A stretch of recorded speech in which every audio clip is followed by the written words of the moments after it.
Hello friends, welcome to online classes. मेरा नाम है रजत अग्रहरी। आज हम लोग पॉलिटी की क्लास आगे चालू करेंगे। लास्ट पॉलिटी के लेक्चर में हम लोगों ने बात की थी, संसद के विशेषाधिकार देखा था, स्पीकर की शक्तियां देखी थी, है ना। आज उसके आगे हम लोग बात करेंगे। सबसे पहले हम लोग बात करेंगे संसद के सत्र की। आप लोग वीडियो को पूरा देखा करिए, पूरा देखेंगे तभी आप लोगों की अच्छी नोट्स बनेगी और आप लोगों की अच्छी पढ़ाई होगी। ठीक है, चलिए मैं बात करता हूं सबसे पहले संसद के सत्रों की, है ना। जो अगला टॉपिक था, पिछला टॉपिक हमने क्या पढ़ा था, संसद के विशेषाधिकार, जिसमें हमने व्यक्तिगत विशेषाधिकार, सामूहिक विशेषाधिकार ये सब देख लिया था। ठीक, आइए आज की क्लास में चालू करते हैं संसद के सत्र, सेशंस ऑफ पार्लियामेंट। ठीक, सबसे पहले इसमें एक अक्सर क्वेश्चन आ जाता है कि संसद के कितने सत्र चलेंगे, कैसे क्या होगा, इसका प्रावधान कहाँ है। तो मैं आप लोगों को बता दूं, इसका प्रावधान आर्टिकल 85 में है। आर्टिकल 85 में आर्टिकल 85 कहता है, बिल्कुल साधारण भाषा में कहता है कि संसद के दो सत्रों के बीच में, जैसे संसद का एक सत्र अभी चल गया तो जो अगला सत्र होगा उसमें संसद के दोनों सत्रों के बीच में 6 माह से अधिक का 6 माह से अधिक का अंतर ना होना चाहिए।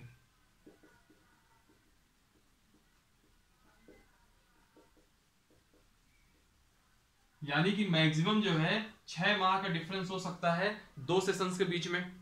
जैसे अगर आज की डेट में फरवरी में अभी कौन सा सेशन चल रहा है इसको मैं अभी आगे बताऊंगा। मान लीजिए कि अभी सेशन चल रहा है, ठीक है। अभी आप लोग देखते ही होंगे अक्सर कि आज निर्मला सीतारमण ने राहुल गांधी जी को घेरा, या राहुल गांधी जी ने सरकार के ऊपर गंभीर प्रश्न उठाए, है ना। ये सब जो संसद के अंदर हो रहा है इसको एक सेशन कहते हैं। इस सेशन का नाम है बजट सेशन कहते हैं, इसको बजट सत्र कहते हैं हिंदी में। ठीक है, चलिए अभी मैं इस बात पे आऊंगा।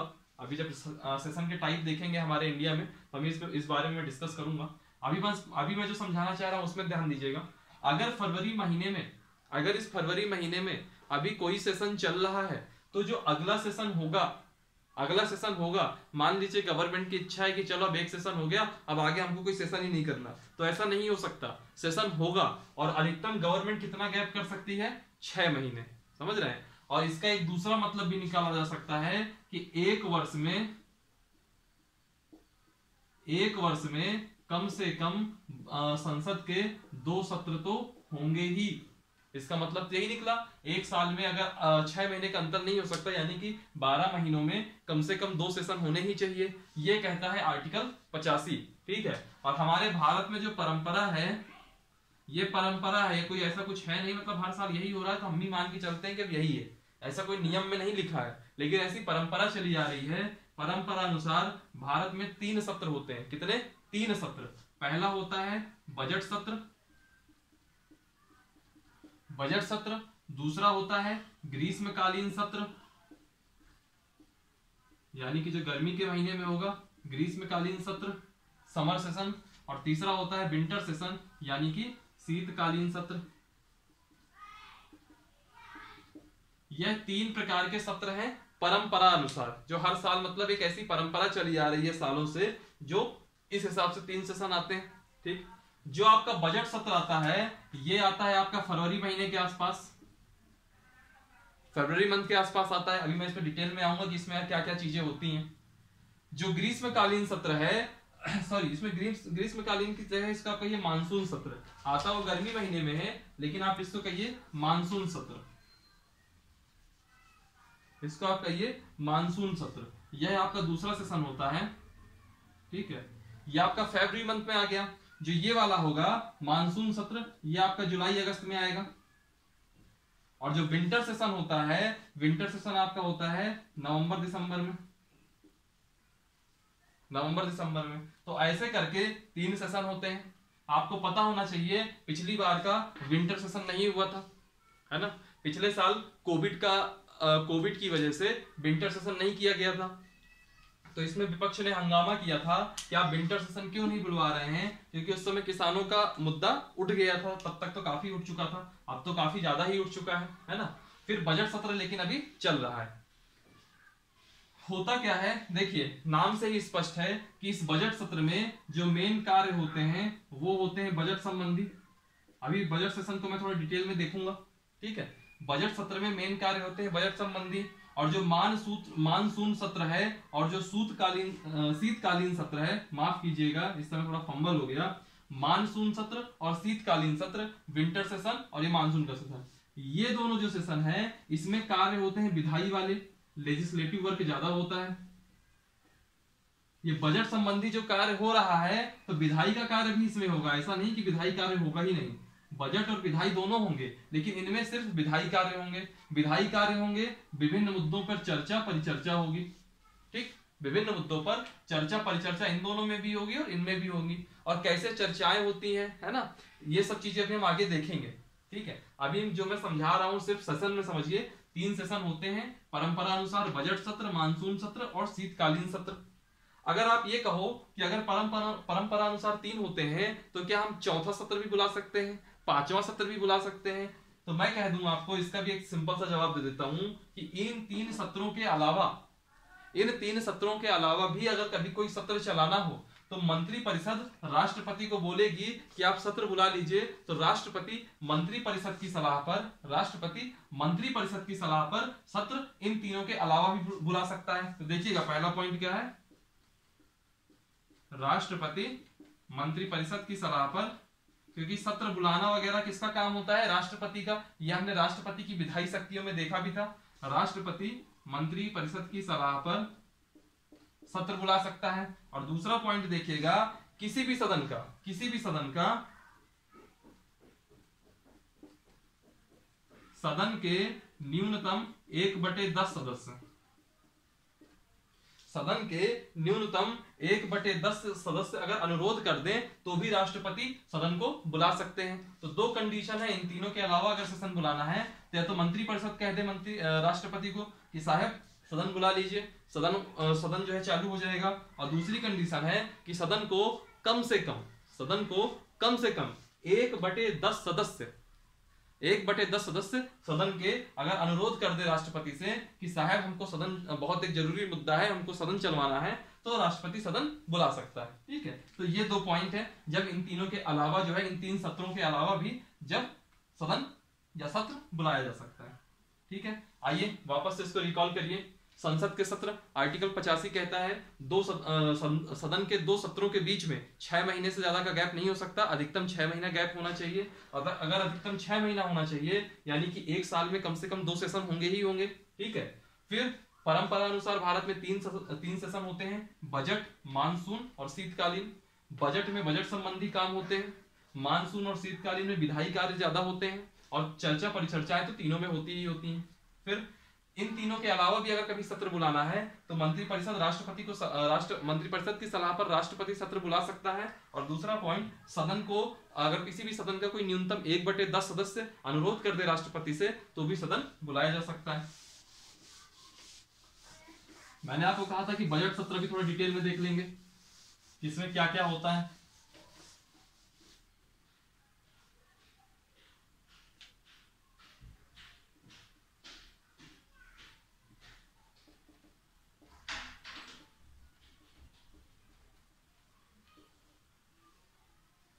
ठीक, बजट सेशन, अभी हाल फिलहाल में जो सेशन चल रहा है वह बजट सेशन ही है, जो इस समय अभी आप अक्सर चर्चा में आते होंगे।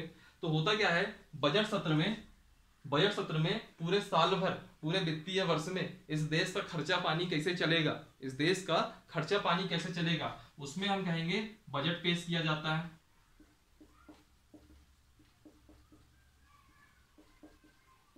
ठीक, ये नाम से ही स्पष्ट है, ठीक है। अब मैं आता हूं सीरियल वाइज, ये तो मैंने ऐसे लिख दिया, सीरियल वाइज आता हूं।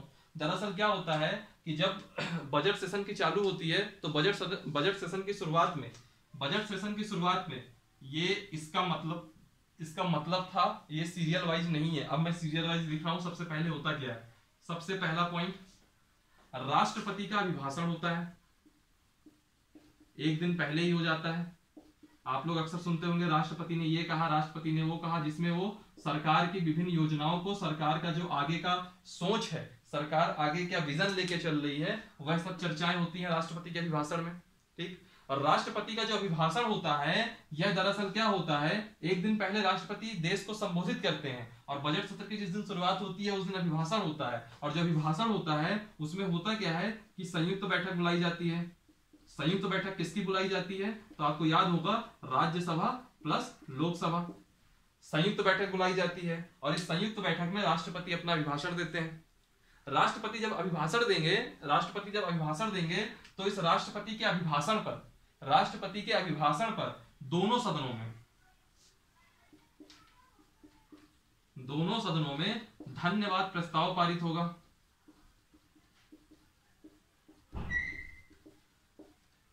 धन्यवाद प्रस्ताव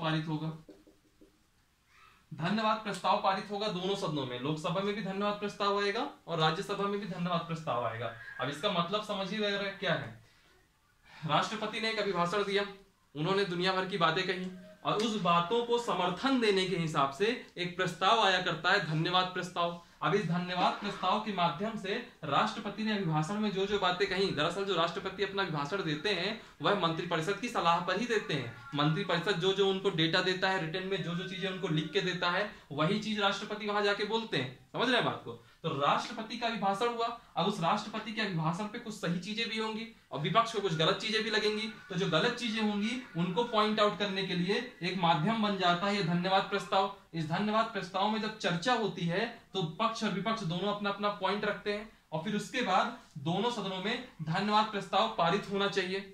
पारित होता है मतलब धन्यवाद प्रस्ताव आता है, पारित होगा कि नहीं होगा ये वहां की वोटिंग के ऊपर निर्भर करता है। और याद रखिएगा मैंने बोला कि धन्यवाद प्रस्ताव दोनों सदनों में आता है। धन्यवाद प्रस्ताव दोनों सदनों में आता है। तो जब दोनों सदनों में धन्यवाद प्रस्ताव आएगा इस कंडीशन में देखिएगा एक पक्ष है लोकसभा, एक पक्ष है राज्यसभा। तो राज्यसभा और लोकसभा, सॉरी थोड़ा नॉइज ज्यादा हो गया अभी अचानक, है ना, सॉरी नॉइज चला जाएगा 10 सेकंड में, है ना। दोनों सदन का मतलब हुआ लोकसभा और राज्यसभा। समझिएगा मेरी बात को।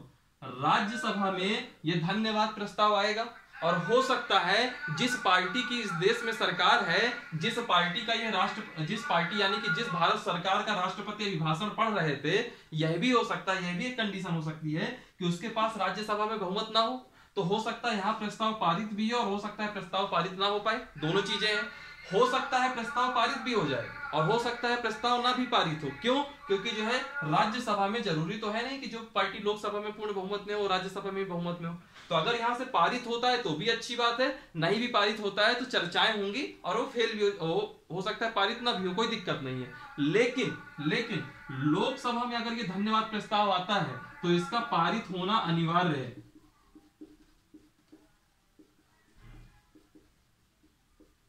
पारित होना अनिवार्य है। याद करिए जब मैंने एक बात करी थी व्यक्तिगत उत्तरदायित्व का सिद्धांत और सामूहिक उत्तरदायित्व का सिद्धांत, वहां पे मैंने कहा था व्यक्तिगत उत्तरदायित्व सिद्धांत का मतलब क्या होता है कि जो आपका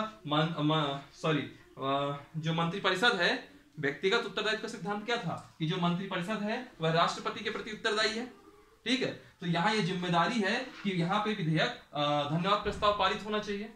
पारित हो गया तो ठीक। अगर मान लीजिए कभी कोई ऐसी सिचुएशन बन गई कि धन्यवाद प्रस्ताव पारित नहीं हुआ तो उस कंडीशन में राष्ट्रपति मंत्रिपरिषद से कह सकता है कि आप अपना बहुमत फिर से साबित कीजिए। ऐसा तो नहीं कहीं आप जाए अल्पमत में। ठीक है, दोनों सदनों में धन्यवाद प्रस्ताव पारित होगा। लोकसभा में पारित होना अनिवार्य है, पारित होना ही चाहिए। राज्यसभा में नहीं भी होगा चल जाएगा, चर्चाएं होंगी। ठीक है, और फिर इसमें बजट आएगा।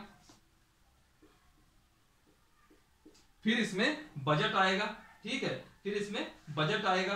और मैं आपको एक भी बता दूं, अक्सर आ जाता है जो ये बजट शब्द होता है ना, यह बजट शब्द संविधान में नहीं दिया है। संविधान में हम लोग बजट को चलतू भाषा में कहते हैं, चालू भाषा में कहते हैं, लेकिन बजट को जो संविधान में लिखा हुआ है, एक बार यूपीएससी में क्वेश्चन आ गया था कि बजट को संविधान में क्या लिखा गया है, तो उसमें लिखा गया है एनुअल रिसिप्ट वितरण।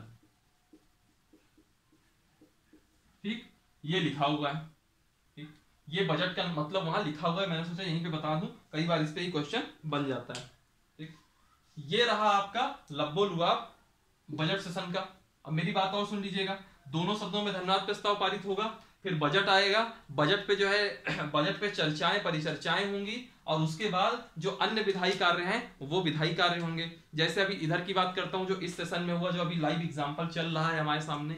सबसे पहले राष्ट्रपति का अभिभाषण हुआ, जिसपे विपक्ष वॉकआउट कर गया था, अगर आपको याद होगा। उस पे भी एक अच्छा भी, जब नरेंद्र मोदी ने स्पीच दिया था तो उस चीज को अच्छा पॉइंट आउट किया था।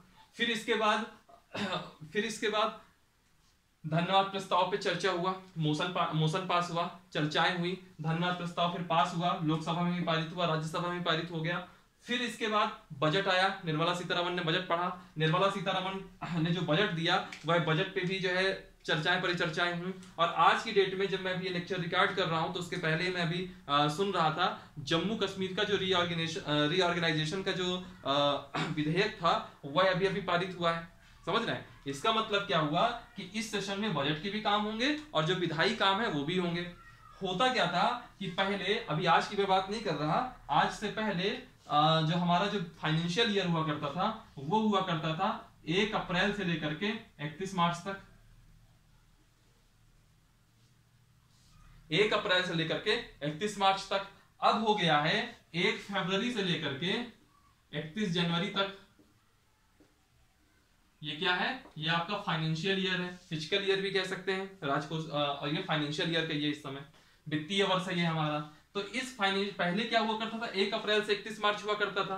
तो होता क्या था, 1 अप्रैल से 31 मार्च की कंडीशन में क्या होता था, इस कंडीशन में फरवरी महीने में बजट आ गया, ठीक। और वो जो बजट आता है फरवरी महीने में, वो दरअसल चालू कब से होगा, 1 अप्रैल से 31 मार्च तक। तो फरवरी से अप्रैल महीने तक के लिए क्या होता था, तो फरवरी से अप्रैल यानी कि फरवरी और मार्च ये 2 महीने की बात आती थी। तो 2 महीना, टोटल साल भर में कितने महीने होते हैं, 12 महीना, यानी कि 1/6। तो जो बजट का 1/6 है वह पहले दिया जाता था, जिसको हम लोग कहते थे लेखानुदान। अब ये सब चीजें इतनी इंपॉर्टेंट नहीं रह गई हैं, क्योंकि ये वित्तीय वर्ष बदल गया है और ये सब चीजें थोड़ी पुरानी हो गई हैं, है ना। तो इन सब चीजों को बहुत ज्यादा पढ़ने का ऐसा जरूरत नहीं है सच, लेकिन फिर भी मैं आपको बता दिया कि इस शब्द से आप परिचित रहिए क्या कहते हैं। वो जो 2 महीने के खर्चा के लिए जो पैसा दिया जाता था या बजट आवंटित किया जाता था, उसको कहा जाता था लेखानुदान। और वो होता कितना था, 2 महीने के लिए तो 2/12, यानी कि 1/6, कुल बजट का 1/6। अब ऐसा नहीं है, क्योंकि अब बजट ही फरवरी में आता है और वित्तीय वर्ष भी फरवरी से ही चालू होता है ना। तो इसलिए ये चीज भी मैंने आपको बता दी। सेशन में इनके अलावा कुछ नहीं है, बस आपको 3 चीजें देखनी है। 3 चीजें, आर्टिकल 85 के तहत सेशन है, 2 सेशन के बीच में 6 महीने से अधिकतम गैप नहीं हो सकता, 6 महीने से ज्यादा। परंपरा अनुसार हमारे भारत देश में 3 सेशन होते हैं, पहला बजट सत्र, फिर आता है मानसून सत्र, और फिर उसके बाद आता है शीतकालीन सत्र। और जो बजट सत्र होता है, इसमें सबसे पहले राष्ट्रपति का अभिभाषण होता है, राष्ट्रपति के अभिभाषण होने के बाद उसमें धन्यवाद प्रस्ताव होता है, बजट आता है, बजट पे चर्चाएं होती हैं, और फिर आपको सिस्टम आगे पता है। वित्तीय वर्ष की भी मैंने बात कर ली कि पहले आपका 1 अप्रैल से 31 मार्च था, और अब जो है हो गया है, जैसे अक्सर आप सुनते होंगे, अरे मार्च एंडिंग चल रही है ना, कई बार सुनते होंगे, अरे आज पुलिस वाले खूब पकड़ते हैं क्योंकि मार्च एंडिंग चल रही है। तो जैसा हम लोग आम बोलचाल की भाषा में बोलते भी थे, 1 अप्रैल से 31 मार्च तक पहले फाइनेंशियल ईयर था, और अब जो हमारा वित्तीय वर्ष है, फाइनेंशियल ईयर है, वो 1 फरवरी से 31 मार्च तक है, ठीक है। जैसे अभी बजट आया वो कब तक के लिए आया होगा, वो आया होगा 1 फरवरी 2021 से लेकर के 31 जनवरी 2022 तक के लिए, ठीक। चलिए, ये सब चीजें हो गई।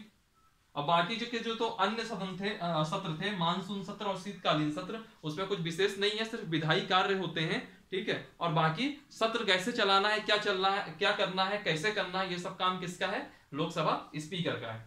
चलिए, सेशन का टॉपिक यहां से खत्म होता है, ठीक है। ये संसद के सत्र थे, तीनों सत्र, बहुत छोटा टॉपिक था, मैंने इसको देख लिया। अब हम बात करते हैं, बहुत फेवरेट टॉपिक है, बहुत आप लोग बार बार इसके मन में, आप लोगों के मन में भी ये आ रहा होगा, विभिन्न प्रकार के विधेयक।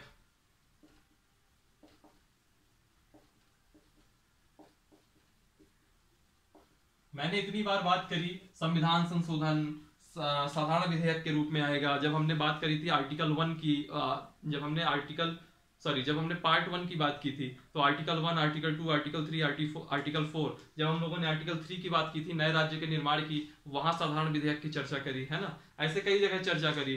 जब फंडामेंटल राइट्स वगैरह पढ़े, तब हमने बात की कि यार ये तो सिर्फ विशेष बहुमत से आएगा, क्योंकि संविधान संशोधन की तरह है, विशेष बहुमत से आएगा। तो संविधान संशोधन क्या होता है, कितनी बार तो हमने कॉन्स्टिट्यूशनल अमेंडमेंट पढ़ा, 42वां संविधान संशोधन, 46वां संविधान संशोधन, 91वां संविधान संशोधन, 85वां संविधान संशोधन, है ना। और जब बेरूबारी विवाद वगैरह पढ़े थे आर्टिकल 2 में, तब वहां 100वां संविधान संशोधन पढ़े थे, भारत बांग्लादेश सीमा समझौता वाला, है ना। तो बहुत सारी चीजें हम लोगों ने देखी।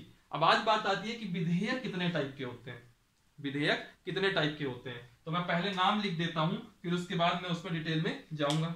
विधेयक में हम पढ़ेंगे, सबसे पहले हम पढ़ेंगे साधारण विधेयक क्या होता है, कैसे होता है, विधेयक कैसे आता है, विधेयक कैसे पास होता है, क्या प्रोसेस होती है, सब देखेंगे साधारण विधेयक। दूसरा हम देखेंगे कॉन्स्टिट्यूशनल अमेंडमेंट यानी कि संविधान संशोधन विधेयक, और यह भी देखेंगे कि इन सब विधेयकों में लोकसभा की क्या स्थिति है, राज्यसभा की क्या स्थिति है, और दोनों की मिश्रित रूप में क्या स्थिति है, ठीक है। और तीसरा पॉइंट देखेंगे धन विधेयक। जब मैंने अभी आपको स्पीकर की शक्ति बताई थी, तो मैंने वहां पे स्पीकर की एक शक्ति बताई थी कि धन विधेयक को नोटिफाई करने की शक्ति या प्रमाणित करने की शक्ति। तो मैंने वहां पे आपको कहा था कि अभी आप केवल लिख लीजिए धन विधेयक क्या होता है। जब मैं वित्त विधेयक और धन विधेयक पढ़ाऊंगा तो आपको बताऊंगा। तो धन विधेयक भी यहाँ हम देखेंगे और वित्त विधेयक भी देखेंगे। इसको इंग्लिश में कहते हैं money bill and finance bill, ठीक है। और हाँ, इसको कहेंगे डिफरेंट टाइप्स ऑफ बिल्स। विधेयक को हम क्या कहते हैं, बिल। याद रखिए, जब तक कोई कानून ना बन जाए तब तक वह विधेयक रहता है, यानी कि पहले वह बिल होता है। बिल होने के बाद जब लोकसभा और राज्यसभा से पास होकर के जब राष्ट्रपति उसको नोटिफाई कर देते हैं, गैजेट में आ जाता है, सरकारी गैजेट में आ जाता है, तब वह बिल एक्ट हो जाता है, ठीक है। जैसे बहुत लोग कहते थे, बहुत पहले जब शुरू में सिटीजनशिप अमेंडमेंट का विरोध हुआ तो क्या होता था कि सीएबी हटाओ, सीएबी हटाओ, सीएबी हटाओ, यानी कि सब लोग कहते थे सिटीजनशिप अमेंडमेंट बिल है ये, इसको हटाओ। लेकिन नहीं, तब और हमको ये याद रखना है, अब उन लोगों को नहीं पता, इतनी जानकारी नहीं, इसलिए वो सीएबी कह रहे थे। हम लोग को याद रखना है कि सीएबी का मतलब क्या हुआ कि अभी बिल आया है, संसद के अंदर पटल में रखा गया है, और जब ये पास हो जाएगा, राष्ट्रपति नोटिफाई कर देंगे, तब ये बन जाएगा सीएए। सीए का मतलब सिटीजनशिप अमेंडमेंट हो गया। लास्ट वाला बी पहले बिल होता है, बाद में ए हो जाता है, यानी कि एक्ट हो जाता है। यानी कि पहले बिल यानी कि विधेयक और बाद में एक्ट यानी कि कानून, ठीक है। अब सबसे पहले हम बात करते हैं साधारण विधेयक की।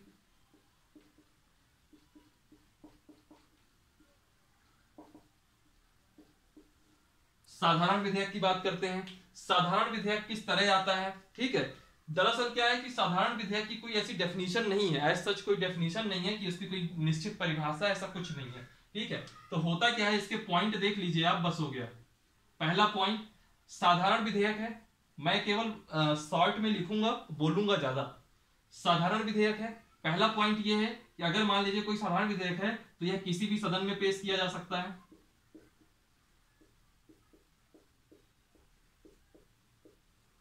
किसी भी सदन में पेश किया जा सकता है, या तो मेरी इच्छा है लोकसभा में पेश कर दूं, या तो मेरी इच्छा है राज्यसभा में पेश कर दूं, ठीक।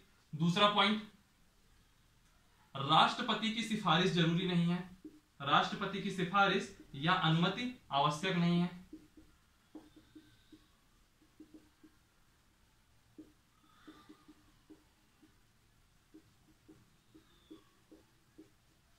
राष्ट्रपति की सिफारिश या अनुमति जरूरी नहीं है। अक्सर क्वेश्चन आएगा साधारण विधेयक को किस सदन में पेश करते हैं, तो हम कह सकते हैं लोकसभा और राज्यसभा, जिसमें हमारी इच्छा है हम पेश कर सकते हैं। राष्ट्रपति की सिफारिश साधारण विधेयक के लिए आवश्यक है कि नहीं है, तो हम कहेंगे नहीं आवश्यक है। लेकिन एक अपवाद है, याद करिए वो अपवाद मैंने अभी ही चर्चा कर दी थी।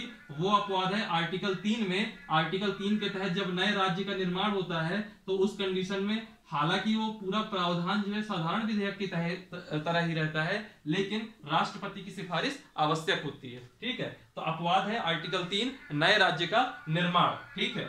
फिर इसके बाद इससे कुछ और पॉइंट होते हैं। फिर इसके बाद हम कहेंगे, इतना समझ में आ गया ना कि राष्ट्रपति की सिफारिश जरूरी नहीं है, लेकिन आर्टिकल 3 के तहत जब नए राज्य का निर्माण होता है तब उस टाइम पे सिफारिश आवश्यक होती है। तीसरा पॉइंट, अब ये साधारण विधेयक आ गया, तो साधारण विधेयक जो आएगा, सॉरी थोड़ा सा नॉइस फिर से आ गया, क्या बताऊं मैं, नॉइस से परेशान हो गए हम भी और आप भी। साधारण विधेयक आया, या तो वो लोकसभा में आएगा या तो राज्यसभा में आएगा, किसी भी सदन में आ सकता है, मैंने पहले पॉइंट में कहा। फिर राष्ट्रपति की सिफारिश या अनुमति जरूरी नहीं है, ये भी मैंने कहा। इसमें एक तीसरा पॉइंट देख लीजिए। तीसरा पॉइंट यह है कि साधारण विधेयक साधारण बहुमत से पास होता है। और साधारण बहुमत क्या होता है ये आप लोगों को पता होगा, उपस्थित और मतदान करने वाली सदस्यों की संख्या का बहुमत। यह साधारण बहुमत से पारित होगा। ठीक है, अब मान लीजिए लोकसभा के पास हो गया, राज्यसभा में अटक गया, तो वैसी स्थिति में क्या होगा? वैसी स्थिति में उसको क्या कहेंगे? अगर लोकसभा से पास हो जाए और राज्यसभा से पास ना हो तो इसको हम कहेंगे कि इन दोनों में आपस में गतिरोध है। तो मैं लिख देता हूं यहां पे, गतिरोध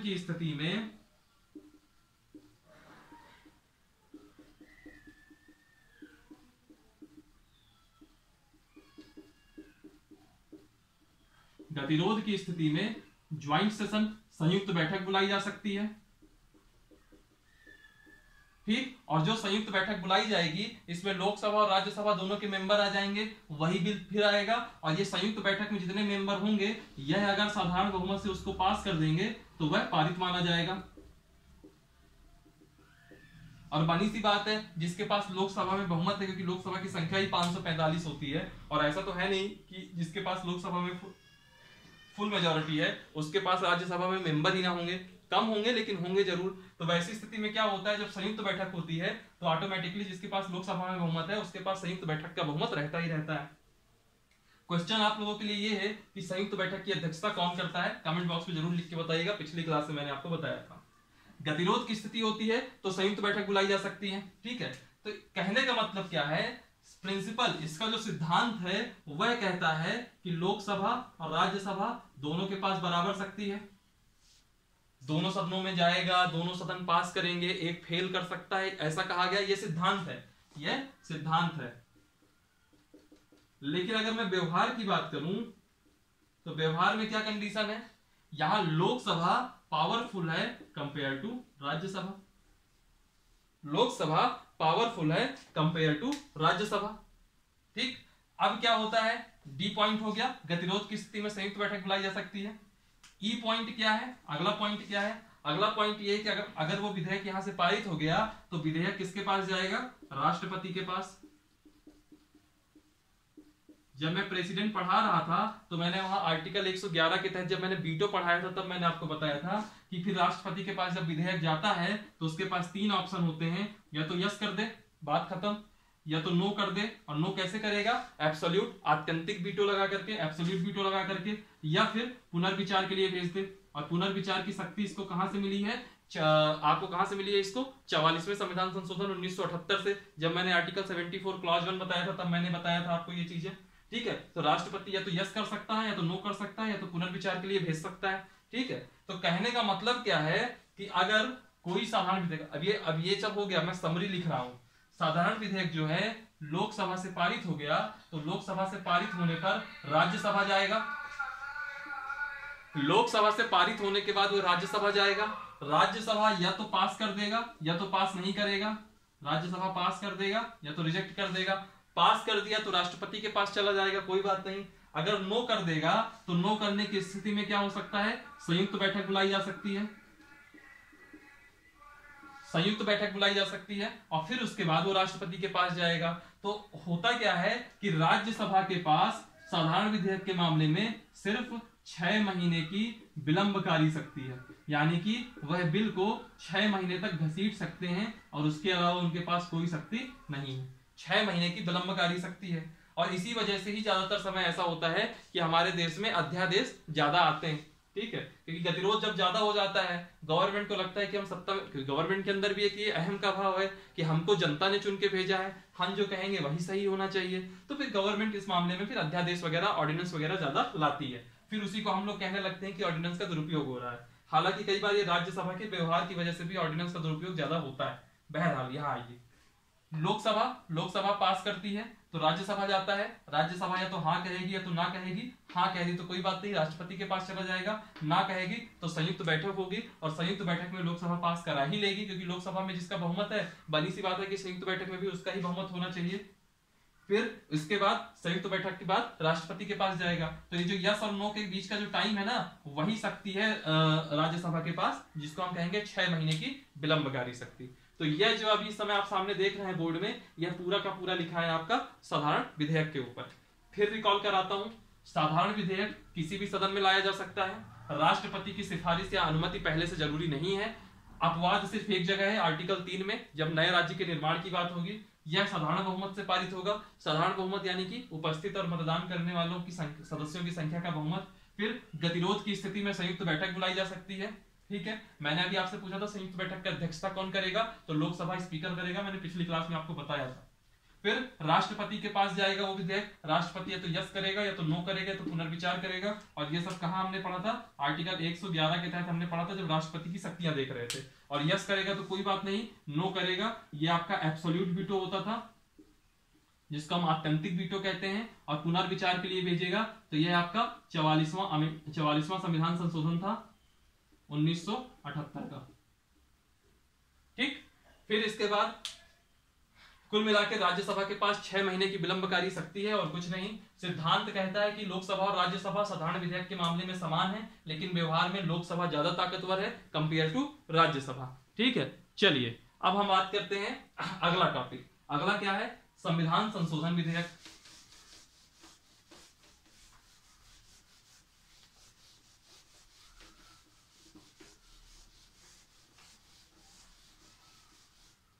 अगले टॉपिक पे आइए। अभी हम लोगों ने बात की साधारण विधेयक के ऊपर, अगला है संविधान संशोधन विधेयक।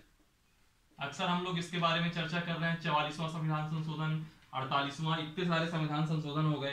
तो क्या है उसका विधेयक कैसे आता है, कैसे वो संविधान संशोधन कैसे होता है, यह देखते हैं। सबसे पहले यह समझिए कि संविधान संशोधन किस अनुच्छेद में है, तो यह अनुच्छेद 368 में है। ठीक, संविधान के किस भाग में है, तो यह संविधान के भाग 20 में है। किस देश से लिया गया है, तो यह लिया गया है आपका दक्षिण अफ्रीका से, साउथ अफ्रीका से लिया गया है। ठीक है, तो देखिए 3 क्वेश्चन तो यहीं से बन गए। किस अनुच्छेद में है, 368 में है। किस भाग में है, तो भाग 20 में है। और किस देश से लिए गए हैं, तो दक्षिण अफ्रीका से लिए गए हैं। चलिए इसके आगे हम बात करते हैं। इसमें भी वही है, पूरे कंडीशन है। संविधान संशोधन विधेयक को किसी भी सदन में लाया जा सकता है।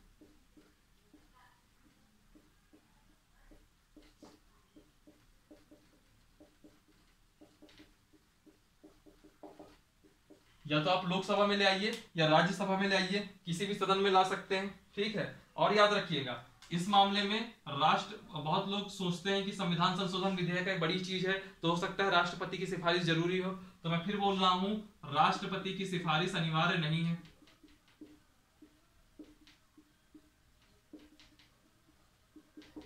राष्ट्रपति की सिफारिश पिछले वाले में भी अनिवार्य नहीं थी, इसमें भी नहीं है। पिछले वाले में सिर्फ आर्टिकल 3 अपवाद था साधारण विधेयक में, और यहां तो कोई अपवाद ही नहीं होता, राष्ट्रपति की सिफारिश जरूरी नहीं है। दूसरा पॉइंट हो गया। तीसरा पॉइंट क्या होता है, उसमें मैंने क्या बोला था कि साधारण बहुमत से पारित होता है, यह आपका पारित होगा विशेष बहुमत से। और विशेष बहुमत क्या होती है, स्पेशल मेजॉरिटी क्या होती है, मैंने पॉलिटी की पहली क्लास में आप लोगों को बताया था, इंट्रो के टाइम में। चौथा पॉइंट देखिए, मान लीजिए लोकसभा से पास हो गया, राज्यसभा से पास नहीं हुआ, यानी कि गतिरोध हो गया, तो गतिरोध की स्थिति में विधेयक रद्द हो जाएगा।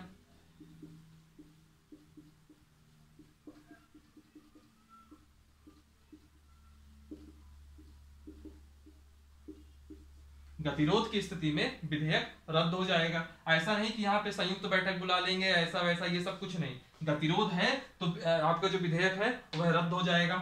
फिर एक पॉइंट देखिए, अगर मान लीजिए कि लोकसभा से भी पास हो गया, राज्यसभा के से भी पास हो गया, तो राष्ट्रपति के पास जाएगा। तो जो कोई संविधान संशोधन विधेयक अगर पास होकर राष्ट्रपति के पास जाता है, तो राष्ट्रपति पुनर्विचार के लिए नहीं भेज सकता। राष्ट्रपति पुनर्विचार के लिए नहीं भेज सकता।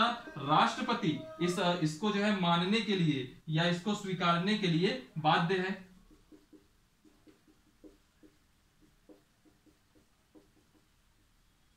ठीक है, राष्ट्रपति के पास जब विधेयक जाएगा तो राष्ट्रपति इसको स्वीकारने के लिए यानी कि यस करने के लिए बाध्य है, वह पुनर्विचार के लिए नहीं भेजेगा। अब आप कहोगे ये कौन सी बात हुई, 44वां संविधान संशोधन 1978 तो कहता है कि पुनर्विचार के लिए भेज सकते हैं। तो मैं आपसे कहूंगा, एक संविधान संशोधन हुआ था 24वां संविधान संशोधन, 24th कॉन्स्टिट्यूशनल अमेंडमेंट, ये हुआ था 1971 में। और इसके तहत कहा गया कि जो भी आपका संविधान संशोधन विधेयक होगा उसमें राष्ट्रपति पुनर्विचार के लिए नहीं भेज सकता है। ठीक है, तो संविधान संशोधन विधेयक में इतनी चीजें हैं। भाग 20 में है, पार्ट 20 साउथ अफ्रीका से लिया गया है, अनुच्छेद 368 है, किसी भी सदन में लाया जा सकता है, ठीक है, किसी भी सदन में लाया जा सकता है, राष्ट्रपति की सिफारिश जरूरी नहीं है, विशेष बहुमत से पारित होगा, गतिरोध की स्थिति में विधेयक रद्द हो जाएगा, राष्ट्रपति पुनर्विचार के लिए नहीं भेज सकता, वह यस करने के लिए बाध्य है। कहने का मतलब यह है, और ये कहां से लिया गया, ये 24वां संविधान संशोधन 1971 में कहा गया था। अब देखिए इसमें क्या हुआ, लोकसभा और राज्यसभा की स्थिति देखिएगा। सिद्धांत कहता है, साधारण विधेयक में सिद्धांत क्या कहता था कि लोकसभा और राज्यसभा दोनों बराबर है। यहां पे भी सिद्धांत कहता है कि लोकसभा और राज्यसभा बराबर है, लेकिन वहां व्यवहार में लोकसभा और राज्यसभा दोनों बराबर नहीं थे। लोकसभा पावरफुल थी, राज्यसभा के पास सिर्फ 6 महीने की विलंबकारी शक्ति हुआ करती थी। लेकिन संविधान संशोधन विधेयक में लोकसभा और राज्यसभा दोनों बराबर है। क्यों? क्योंकि अगर गतिरोध हो गया तो गतिरोध की स्थिति में विधेयक रद्द हो जाएगा। समझ गए बात को? तो यह है आपका संविधान संशोधन विधेयक। इन सब के आप स्क्रीनशॉट ले लीजिएगा, ठीक है।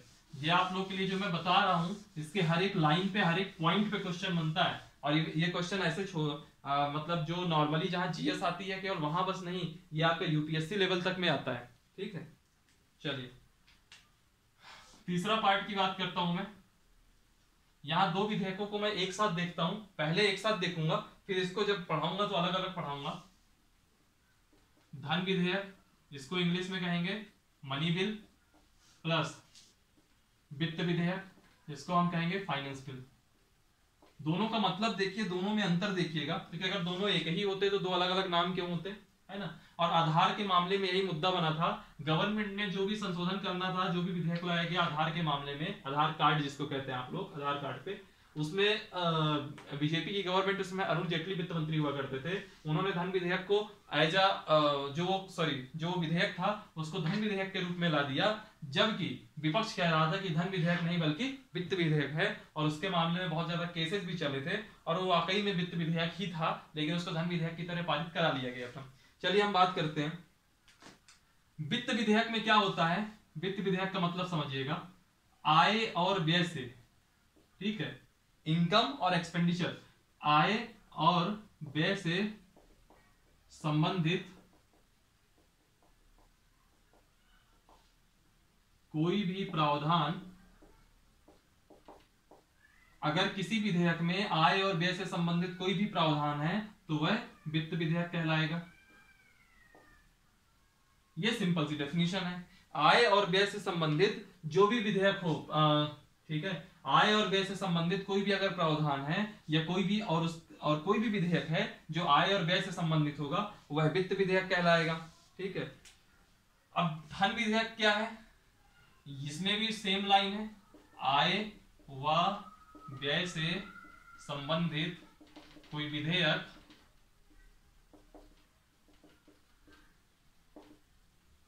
आय और व्यय से संबंधित ये भी कोई विधेयक होगा तो धन विधेयक होगा। तो अंतर क्या हुआ, अंतर यह है कि आय और व्यय से संबंधित कोई विधेयक जिसमें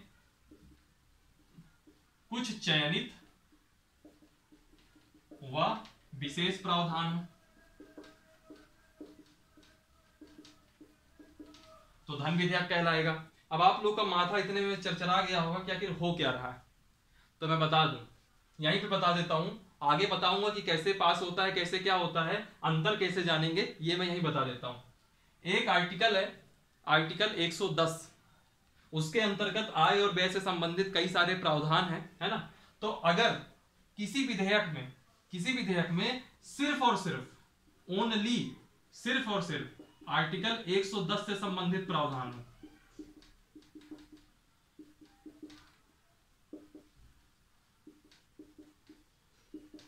मैं फिर लिख रहा हूं, केवल ओनली, समझ रहे, आर्टिकल 110 से संबंधित बस ही कोई प्रावधान हो, भले चाहे वो आर्टिकल 110 से संबंधित 1 प्रावधान हो, 2 प्रावधान हो, 4 प्रावधान हो, लेकिन सिर्फ और सिर्फ आर्टिकल 110 से संबंधित प्रावधान होगा तो धन विधेयक कहलाएगा। और अगर आर्टिकल 110 से संबंधित कोई प्रावधान हो प्लस कुछ अन्य चीजें भी हो तो वह वित्त विधेयक कहलाएगा। यानी कि ये बड़का वित्त विधेयक है और ये छोटका धन विधेयक है। ये सिर्फ आर्टिकल 110 तो धन विधेयक, और ये क्या है, आर्टिकल 110 प्लस अन्य चीजें, तो ये हो गया वित्त विधेयक। और क्वेश्चन में जब प्रश्न आएगा तो यही आएगा, धन विधेयक में प्रावधान किस अनुच्छेद से संबंधित है, तो सिर्फ अनुच्छेद 110 से। वित्त विधेयक में तो अनुच्छेद 110 के भी प्रावधान रहे, साथ में अन्य का भी प्रावधान रहे। तो जो आधार वाला मुद्दा आया था, गवर्नमेंट का कहना था सिर्फ 110 से संबंधित प्रावधान है, विपक्ष का कहना था कि आर्टिकल 110 के साथ साथ अन्य प्रावधान भी है, तो वैसी स्थिति में इसको आप वित्त विधेयक कहिए, धन विधेयक मत कहिए। और गवर्नमेंट कहती थी नहीं, सिर्फ 110 से संबंधित प्रावधान है, इसके लिए धन विधेयक होगा। ये जो डायग्राम है, इससे आप एक स्टेटमेंट निकाल सकते हो कि प्रत्येक धन विधेयक वित्त विधेयक होगा, लेकिन प्रत्येक वित्त विधेयक धन विधेयक नहीं होगा। ये स्टेटमेंट है। क्या स्टेटमेंट है कि प्रत्येक धन विधेयक वित्त विधेयक होगा, लेकिन प्रत्येक वित्त विधेयक धन विधेयक नहीं होगा। ठीक है, वापस से समझिए, आय और व्यय से संबंधित कोई भी विधेयक वित्त विधेयक कहलाता है, और आय और व्यय से संबंधित वह विधेयक जिसमें कुछ चयनित और विशेष प्रावधान हो वह धन विधेयक कहलाता है। आर्टिकल 110 से संबंधित, सिर्फ आर्टिकल 110 से संबंधित प्रावधान होंगे तो धन विधेयक होगा, आर्टिकल 110 और उसके अलावा कुछ अन्य प्रावधान होंगे तो वित्त विधेयक हो जाएगा। फिर सभी धन विधेयक वित्त विधेयक हैं, लेकिन सभी वित्त विधेयक धन विधेयक नहीं है। इतना समझ में आ गया आप लोगों को? नहीं समझ में आया हो, वीडियो को थोड़ा रिवाइंड करिए, वापस से सुनिए, बहुत इंपॉर्टेंट चीज है ये। ठीक, हमने धन विधेयक और वित्त विधेयक का मतलब समझ लिया। ठीक है, अब समझते हैं कि ये पेश वेश कैसे होते हैं। देखिएगा, जो धन विधेयक है पहले हम उसकी बात कर लूं मैं। धन विधेयक केवल लोकसभा में पेश होगा। धन विधेयक सिर्फ और सिर्फ लोकसभा में पेश होगा। दूसरा पॉइंट, राष्ट्रपति की सिफारिश आवश्यक है।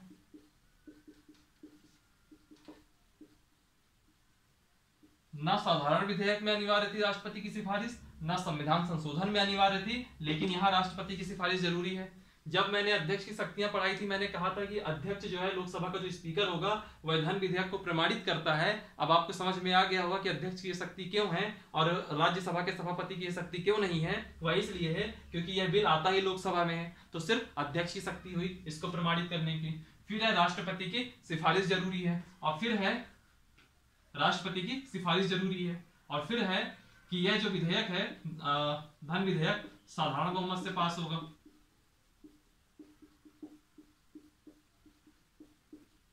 साधारण बहुमत से पास होगा, और अगर लोकसभा पास कर देती है तो लोकसभा के बाद जब राज्यसभा के पास जाएगा तो राज्यसभा के पास जाने पर राज्यसभा किसी भी प्रकार का इसमें संशोधन नहीं कर सकती।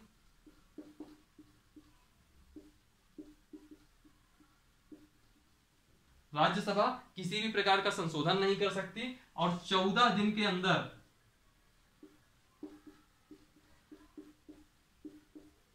14 दिनों के अंदर अपनी सलाह के साथ, ऐसा तो हो सकता है ना कि राज्यसभा इस बारे में किसी पॉइंट पे डिफर करे और कहे कि हम यहाँ पे कुछ अपनी सलाह देना चाहते हैं, या आप यहाँ अच्छे शब्द कह दीजिए सिफारिश देना चाहते हैं, तो 14 दिन के अंदर अपनी सिफारिश के साथ जो विधेयक है, धन विधेयक है, लोकसभा को वापस भेजेगी। वो रद्द नहीं कर सकती धन विधेयक को, राज्यसभा रद्द नहीं कर सकती धन विधेयक को। राज्यसभा चाहे जितनी बड़ी मेजॉरिटी में हो, राज्यसभा उसके अंदर कोई संशोधन नहीं कर सकती। 14 दिन के अंदर अपनी सिफारिशों के साथ वह विधेयक को लोकसभा में वापस भेजेगी, और इन सिफारिशों को मानना है कि नहीं मानना है, तो सिफारिशें लोकसभा की इच्छा के ऊपर डिपेंड करता है कि लोकसभा चाहे तो मान ले, ना चाहे तो ना माने। तो सिफारिशें लोकसभा के लिए बाध्यकारी नहीं है। यानी कि राज्यसभा के पास व्यवहार में क्या ताकत है? सिर्फ और सिर्फ 14 दिन की विलंबकारी शक्ति। और जो भी राज्यसभा अपनी सिफारिशें भेजेगी, उसको भी लोकसभा के ऊपर डिपेंड करता है, मन होगा तो मानेंगे, नहीं मन होगा तो नहीं मानेंगे। यानी कि धन विधेयक की स्थिति में, व्यवहार में, सिद्धांत में, दोनों मामलों में लोकसभा बड़ा है राज्यसभा से, सिद्धांत में भी बड़ा है और व्यवहार में भी बड़ा है। अब हम बात करते हैं वित्त विधेयक की। वित्त विधेयक की, अब देखिए वित्त विधेयक क्या है, मैंने आपको बता दिया, आर्टिकल 110 हो और आर्टिकल 110 से संबंधित प्रावधान हो और कुछ अन्य प्रावधान हो। इसके बाद वित्त विधेयक में एक चीज और देख ली, वित्त विधेयक को पेश कैसे होना है, जैसे ये प्रोसेस है, इसकी क्या प्रोसेस है वो देख लेते हैं। पहला पॉइंट, वित्त विधेयक सिर्फ लोकसभा में आएगा, ये पहला पॉइंट दोनों का मैच कर रहा है। दूसरा पॉइंट भी दोनों का मैच करेगा।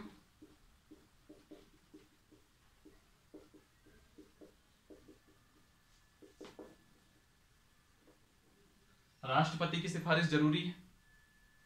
इसके बाद वित्त विधेयक जैसे साधारण विधेयक पास हुआ करते थे वैसे ही पास होगा।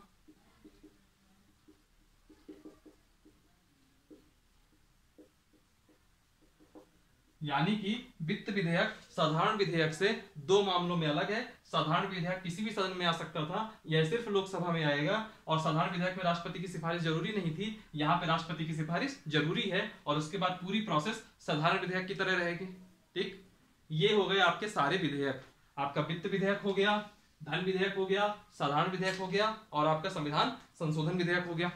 ठीक, और आज की क्लास के लिए विधेयक हो गए, इतने पर्याप्त हैं। नहीं तो एक छोटा सा टॉपिक और है, लेजिस्लेटिव प्रोसेस, उसको भी देख लीजिए। बहुत छोटा प्रोसेस, बहुत छोटा टॉपिक है। मैं अगर नहीं भी करवाऊंगा, कभी आता नहीं है, लेकिन फिर भी 5 मिनट का है, कभी अगर पूछ ही लिया तो क्या करेंगे, जिसको हम कहते हैं विधायी प्रक्रिया, लेजिस्लेटिव प्रोसेस।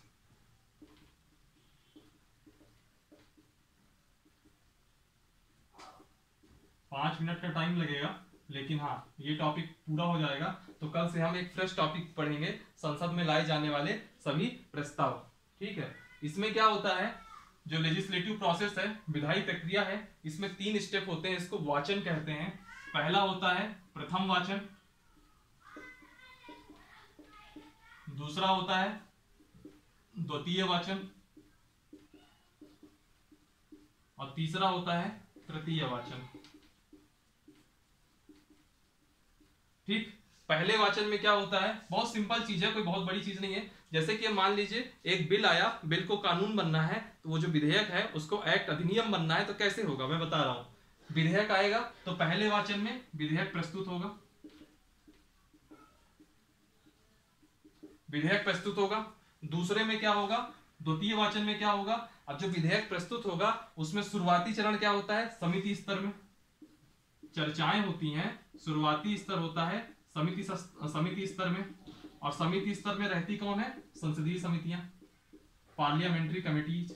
इनको हम बाद में डिस्कस करेंगे डिटेल में, एक लेक्चर ही लग जाएगा पूरा संसदीय समितियां बताने में। फिर इसके बाद प्रतिवेदन होगा, फिर इसके बाद प्रतिवेदन होगा, और प्रतिवेदन जो होता है, प्रतिवेदन में क्या होता है कि जो समिति होगी, संसदीय समिति होगी, समिति जो है लोकसभा के जो स्पीकर होंगे उसको रिपोर्ट देगी।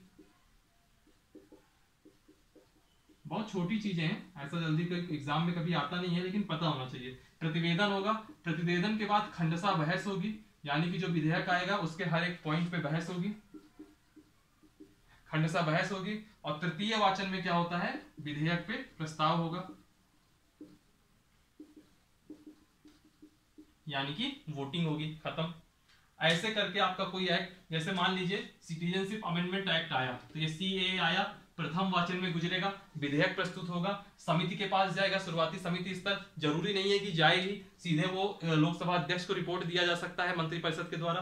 फिर खंडसा बहस होगी, खंडसा बहस होने के बाद तृतीय वाचन, यानी कि विधेयक पर प्रस्ताव होगा। पारित हो गया तो ठीक है, नहीं पारित हो गया तो कोई बात नहीं। ठीक, चलिए आज की क्लास का एंड करते हैं। आई होप आप लोगों को क्लास पसंद आई होगी, चीजें समझ में आई होंगी। थोड़ी कॉम्प्लिकेटेड है, हाँ तो फिर है भी, पॉलिटी सब्जेक्ट है, इंटरेस्टिंग भी रहता है, थोड़ा टफ भी रहता है। टफ क्या रहता है कि हर एक बात में कुछ ना कुछ चीजें बदलती रहती हैं। ठीक है, वीडियो को लाइक करिए, कमेंट करिए, जिस जगह पे आपको डाउट हो उस जगह को आप लोग पूछिए कमेंट सेक्शन में जाकर के, और सब्सक्राइब करिए चैनल, अपने फ्रेंड साथियों से सब्सक्राइब करवाइए। और डिस्क्रिप्शन बॉक्स में जाएंगे तो वहाँ टेलीग्राम की लिंक दी हुई होगी, फेसबुक का लिंक दिया होगा और इंस्टाग्राम का दिया होगा। तो टेलीग्राम तो जरूर से जरूर इसको आप फॉलो कीजिए, क्योंकि टेलीग्राम चैनल ज्वाइन करेंगे तो उसमें पीडीएफ वगैरह, प्रैक्टिस सेट वगैरह आपको काफ़ी कुछ मिलते हैं। चलिए फिर आज की क्लास के लिए यहीं रखते हैं, मिलते हैं अगली क्लास में। हंसते रहिए और पढ़ते रहिए। Thank you so much.